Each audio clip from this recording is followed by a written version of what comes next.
C'est un fléau et les personnes âgées sont les plus vulnérables. Les arnaques liées au démarchage par téléphone ou sur le web.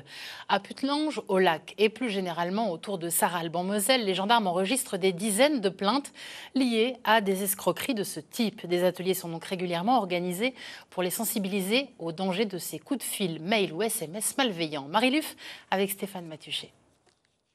J'ai discuté avec une personne très gentille et tout, et puis à un moment donné, il m'a demandé 200 €. Alors je dis non. S'interroger sur ces pratiques en ligne et se prémunir d'éventuelles escroqueries, c'est tout l'enjeu de cet atelier. Les seniors sont souvent moins à l'aise que les jeunes avec Internet et les réseaux sociaux, et donc plus vulnérables. Cette dame a réagi à temps et immédiatement bloqué le contact. Comme Franck, un autre retraité, également venu s'informer. Pendant un quart d'heure, j'ai marché sans m'inquiéter, quoi. Et puis après, j'ai commencé à me poser un petit peu, à réfléchir, à me dire non, mais attends. Un individu s'était fait passer pour son fils pour lui soutirer de l'argent par SMS. On va pas trop vite là, parce qu'on a tous les ingrédients. Il y a l'urgence, il y a pour nous inciter, il y a la relation familiale, c'est le gamin, etc. Vous voyez, tout pour vous endormir.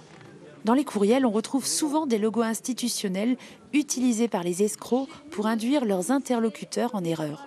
Dès lors qu'ils reçoivent un mail sur leur boîte, qu'ils soient beaucoup plus vigilants, notamment en vérifiant déjà d'où provient ce mail. Si l'adresse ne finit pas par gouv.fr, on peut déjà se douter qu'il y a un problème vis-à-vis de l'émetteur, notamment pour les messages d'un caractère officiel.